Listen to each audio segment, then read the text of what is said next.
Students, welcome to study खजाना। I am Tanisha. Last lecture में हमने इलास्टिक लिमिट और स्ट्रेन के जो टाइप्स है उनको एक्सप्लेन कर लिया था। अब हम मूव करते हैं, बहुत ही ज्यादा इंपॉर्टेंट है, ये हमेशा पूछा ही जाता है, ठीक है। इसकी डेफिनेशन भी और हमेशा इसके ऊपर न्यूमेरिकल्स भी आते हैं। It is a law that is Hooke's law.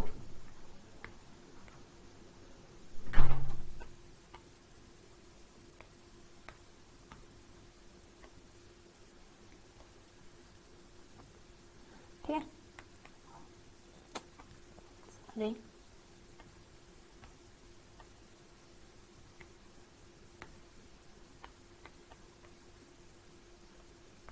ठीक है। It is law that is Hooke's law, ठीक है। बहुत ही ज्यादा इंपॉर्टेंट है, इसके हम अच्छे से करेंगे। एक्सपेरिमेंट के थ्रू हम इसे कैसे समझ सकते हैं, या फिर हमारा जो कोई भी, ठीक है, हम किसी एक बॉडी के लिए या किसी भी इसकी जो डेफिनेशन होती है वो क्या, और एक एक्सपेरिमेंट के थ्रू भी समझेंगे। एक एक्सपेरिमेंट परफॉर्म करेंगे एक्टिविटी की तरह, सॉरी, ठीक है। तो क्या किया गया था, हुक्स लॉ हमारा आया कैसे था, ठीक है। एक हमारा एक्सपेरिमेंट प्लॉट किया गया था, तो उसमें क्या था, हुक्स का क्या कनेक्शन निकाला गया था, मेनली हुक्स लॉ, ठीक है। ये वही हुक है, जैसे जो टांगने वाला हुक होता है ना, मेनली ये वही वाला हुक है, ठीक है। ये कुछ साइंटिस्ट का नाम नहीं है, बस ये हुक है, ठीक है, जिससे ऐसा हुक होता है, ठीक है। तो हुक का कनेक्शन लिया गया था हमारे किसके साथ, एक्सटेंशन के साथ, ठीक है। एक्सटेंशन के साथ हमारे हुक का कनेक्शन, जैसे कोई भी चीज हम जब टांगते हैं ऐसे इस हुक पे तो टांगते हैं, ठीक है। तो ये वो हुक है, ना कि किसी साइंटिस्ट का नाम। मेनली एक्सपेरिमेंट्स जो होते हैं वो एक साइंटिस्ट के नाम पे होते हैं, ठीक है। तो ये हमारा एक हुक जो सिर्फ हमारा रिप्रेजेंटेशन करता है, किससे, हमारी एक्सटेंशन से, जो भी चीज हम उस पर टांगेंगे उसकी एक्सटेंशन से, और इस हुक की रिलेशन क्या है, ठीक है। हुक्स लॉ वही बताता है, ठीक है। तो क्या करेंगे हम, इसके लिए एक फॉर्मूला प्रोड्यूस हुआ था बाद में, ठीक है। वो एक्सटेंशन भी बताएंगे हम कि कैसे कैसे हुआ था वो एक्सपेरिमेंट, ठीक है। तो मेनली क्या होता है, ठीक है, तो मेनली ये हुक लॉ जो होता है वो डिफाइन करता है कि हमारा जो एक्सटेंशन है, ठीक है, जैसे किसी भी चीज पे हमारा एक्सटेंशन है वो किसके डायरेक्टली इक्वल हो जाएगा, लोड अप्लाइड, ठीक है। जैसे मैंने हुक पे कोई स्प्रिंग टांगा, ठीक है, हुक ऐसे होता है, ठीक है। मैंने यहाँ पे स्प्रिंग टांगा, इस पे ऐसे यहाँ पे स्प्रिंग टांगा, स्प्रिंग पे मैंने कोई भी एक मास लटका दिया। किसी भी मास लटकाने से या कोई भी फोर्स, अगर मैं उसे स्प्रिंग को नीचे खींचूंगी तो वो नीचे खींचा चला आ जाएगा, ठीक है। या फिर कोई मास लटकाने से वो मेनली क्या हो जाएगा, एक्सटेंड हो जाएगा, ठीक है। जो उसके ऐसे स्पाइरल्स होंगे, ठीक है। अगर मैंने किसी एक मास को, यहाँ पे मानो मैंने 2 kg मास, अगर बहुत भारी स्प्रिंग है तो कुछ भी मैंने कोई भी मास टांगा, ठीक है, इसकी वैल्यू कुछ भी हो सकती है, 1 kg, 2 kg, 3 kg, 0.5 kg या फिर 0.3 kg, ठीक है। तो 300 ग्राम, 200 ग्राम, कितनी भी हो सकती है। मेनली अगर ये स्प्रिंग है, ठीक है, स्प्रिंग है या कोई भी लेंथ अगर हम टांगेंगे जो ऐसे स्पाइरल फॉर्म में हो रखी है, कोई भी रस्सी वगैरह, तो एक्सटेंशन करने के बाद, कोई भी एक मास लोड करने के बाद यहाँ पे क्या होगा, यहाँ पे ये क्या हो जाएगी, एक्सटेंड हो जाएगी, ठीक है। जैसे ये स्प्रिंग फिर कुछ ऐसा हो जाएगा, ठीक है, मास की वजह से ये एक्सटेंड हो जाएगा, स्ट्रेच हो जाएगा, ठीक है। तो मेनली हमारा जो हुक्स लॉ कहता है, हुक्स लॉ क्या कहता है, हुक्स लॉ बोलता है जो हमारी एक्सटेंशन होती है, ठीक है, वो एक्सटेंशन किसके ज्यादा डायरेक्टली प्रोपोर्शनल होती है, लोड अप्लाइड, ठीक है। लोड अप्लाइड, लोड अप्लाइड हमने कितना ज्यादा मास टांगा है वहां पे। अब देखो, आप सिंपली अपना समझ सकते हो, अगर हम बहुत ज्यादा, ठीक है, जितना ज्यादा यहाँ पे मास टांगेंगे, ठीक है, जितना ज्यादा हम नीचे वेट लगाएंगे उतना ही ज्यादा हमारी क्या हो जाएगी, हमारा स्प्रिंग बढ़ जाएगा, स्प्रिंग की एक्सटेंशन उतनी ज्यादा होगी।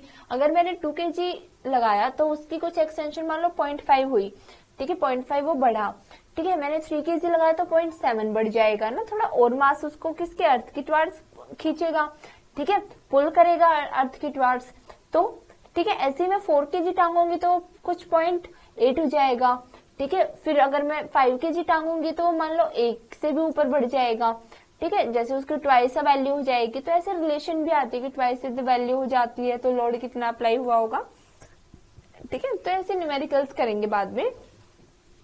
तो मेनली क्या होता है, जितना ज्यादा हम मास लगाएंगे नीचे, जितना ज्यादा हम लोड अप्लाई करेंगे उतना ही ज्यादा क्या हो जाएगा, एक्सटेंशन हो जाएगी, उतना ही ज्यादा वो बढ़ जाएगा, ठीक है। तो mainly extension is directly proportional to load applied, ठीक है। अब इसे हम डिफाइन कैसे करेंगे? Hooke's law states that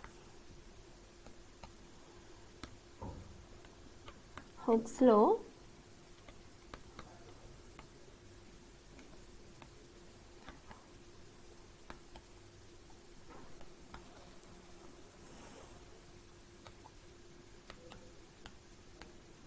the extension produced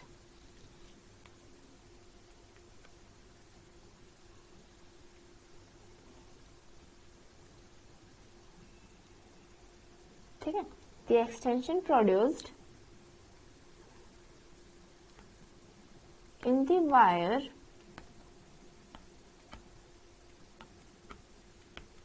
is directly proportional to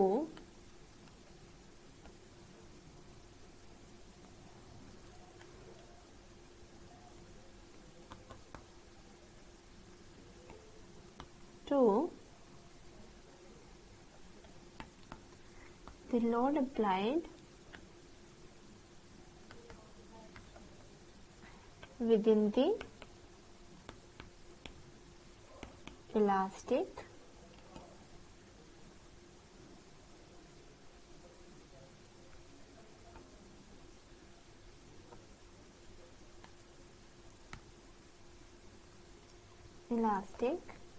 limit. ठीक है, तो हमारा जो हुक्स लॉ है वो क्या स्टेट करता है? The extension produced in a wire is directly proportional to the load applied within the elastic limit. इसमें ये वाली चीजें मेन होती है, ठीक है, ये आपको लिखने जरूर मस्ट है। ठीक है, with in the elastic limit, किसके साथ? इलास्टिक लिमिट के साथ।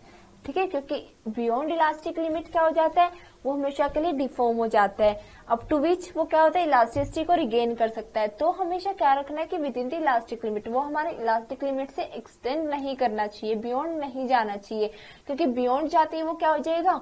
बियॉन्ड जाते ही वो हमेशा के लिए डिफॉर्म हो जाएगा, अपनी जो इलास्टिसिटी की प्रॉपर्टी उसे खो देगा हमेशा के लिए। ठीक है, तो मेनली क्या है इसमें? With in the elastic limit हमारा जो एक्सटेंशन ऑफ अ वायर होगा वो किसके डायरेक्टली प्रोपोर्शनल होगा? जितना ज्यादा हमने लोड लगाया है। ठीक है, इससे अब देखो बाबू, ये क्या होगा? स्ट्रेस और स्ट्रेन के कैसे रिलेटेड है। ठीक है, तो ये क्या करना है? ठीक है, इसकी जब और ज्यादा इस पे एक्सपेरिमेंटल वेरिफिकेशन हुई, ठीक है, तो एक और रिलेशन हमारी आई निकल के, ठीक है, वो बहुत ज्यादा इंपॉर्टेंट है। एक्सटेंशन ऑफ, ठीक है, ये हमारे नॉर्मल वैल्यू हो जाती है कि एक्सटेंशन हमारा लोड अप्लाइड के। ठीक है, ये थोड़ी समझ भी जाती है ना, कंसेप्चुअल वे से भी आप समझ सकते हो कि जितना ज्यादा आप लोड लगाओगे उतना ही ज्यादा वो खिंच जाएगी। ठीक है, तो मेनली हमारा क्या होता है? हमारा जब हमने अलग से ऑल टाइप्स ऑफ डिफरेंट, ठीक है, डिफॉर्मेशंस, इसमें क्या किया? जो हमारा law is applicable to all type of deformation, such as जो कंप्रेशन है, हर टाइप की डिफॉर्मेशन के लिए ये, ठीक है,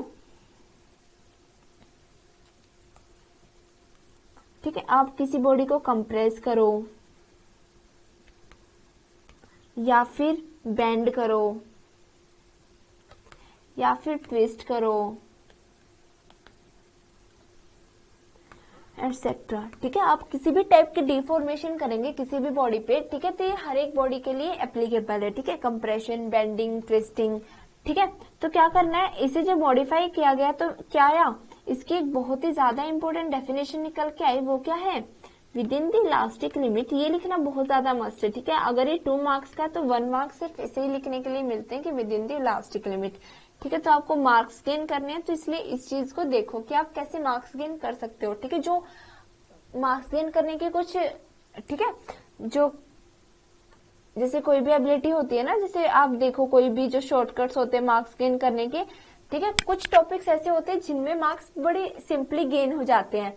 ठीक है, तो हमें क्या करना है? जैसे आप एग्जाम में लिख रहे हो तो with in the elastic limit को थोड़ा हाईलाइट कर दो। ठीक है, ऐसे ऐसे करके थोड़ा हाईलाइट कर दो, उसे अंडरलाइन कर सकते हो।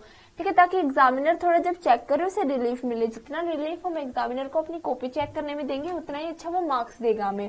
ठीक है, उतना ही रिलीफ वो हमारे रिश्तेदारों के सामने में देगा। ठीक है, मेरे रिश्तेदार जब आएंगे तो अच्छे मार्क्स से तो हमें रिलीफ मिलेगा उनके सामने, अब वरना नहीं तो हम उनके सामने बड़े डरे रहेंगे और ऐसे परेशान रहेंगे।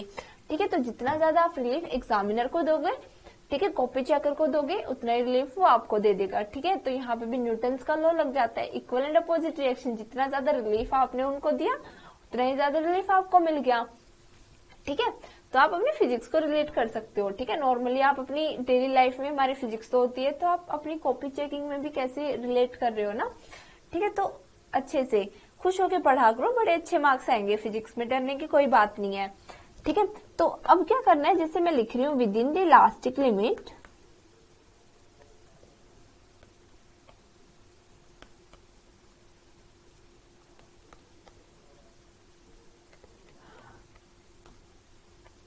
ठीक है, आप इसे अंडरलाइन कर दीजिएगा।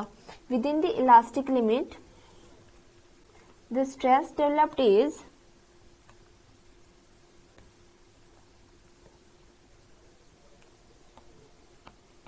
is directly proportional to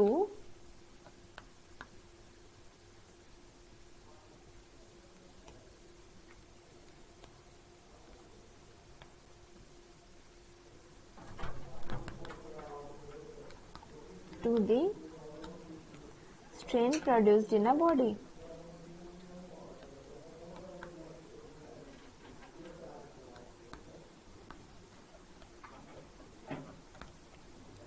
ठीक है, तो कैसे करेंगे, जैसे हमारा स्ट्रेस है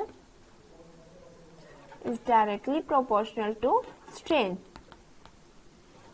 ठीक है, प्रोपोर्शनलिटी के साइन को हटाने के लिए क्या आएगा, प्रोपोर्शनलिटी के साइन को हटाने के लिए कांस्टेंट आता है ई, कोफिशिएंट ऑफ इलास्टिसिटी। ठीक है, दैट इज स्ट्रेन। ठीक है, हियर ई इज द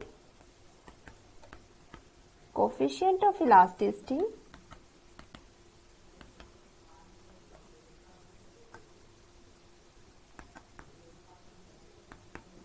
ठीक है, कोफिशिएंट ऑफ इलास्टिसिटी, या फिर हम इसे क्या बोल सकते हैं, मॉडुलस ऑफ इलास्टिसिटी।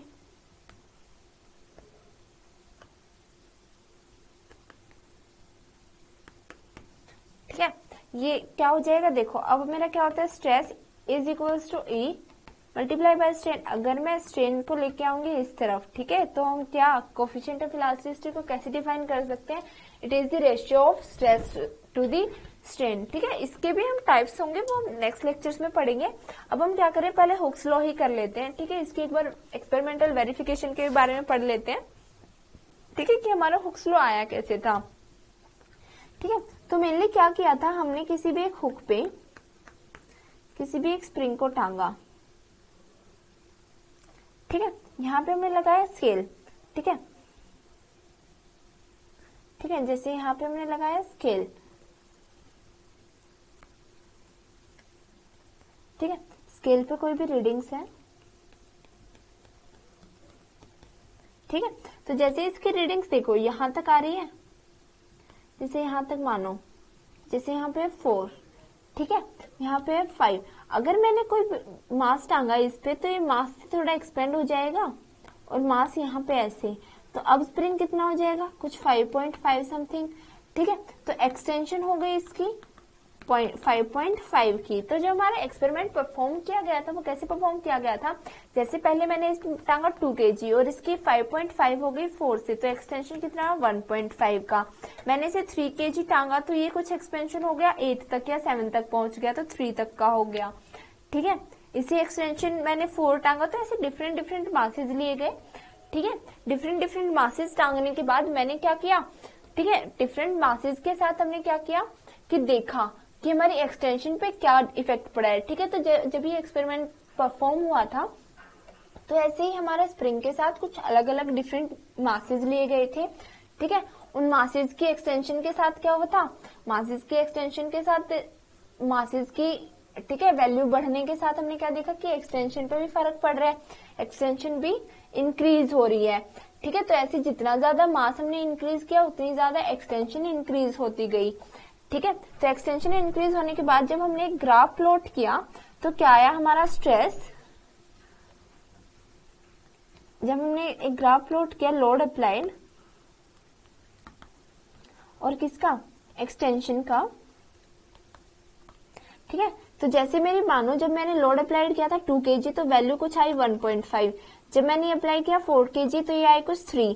ठीक है, तो जब ऐसे ग्राफ प्लॉट किया तो क्या वैल्यूज आई, इंक्रीज होती गई। ठीक है, वो डायरेक्टली प्रोपोर्शनल। तो ग्राफ से हमने क्या कंक्लूड किया कि जो हमारा एक्सटेंशन है वो directly proportional to load applied है। ये हम ग्राफ से भी शो कर सकते हैं। कई बार एग्जामिनर पूछ लेता है कि हुक्स लॉ का ग्राफ कैसा है, वो स्ट्रेट लाइन दे देगा, कर्व दे देगा, या फिर एक कोई पॉइंट से शुरू कर लेगा। ठीक है, तो ये चीजें आप एमसीक्यू वगैरह में रिलेट कर सकते हो। ठीक है, तो हुक्स लॉ यहीं पे खत्म होता है। नेक्स्ट लेक्चर में हम कुछ नया पढ़ेंगे। Thank you so much.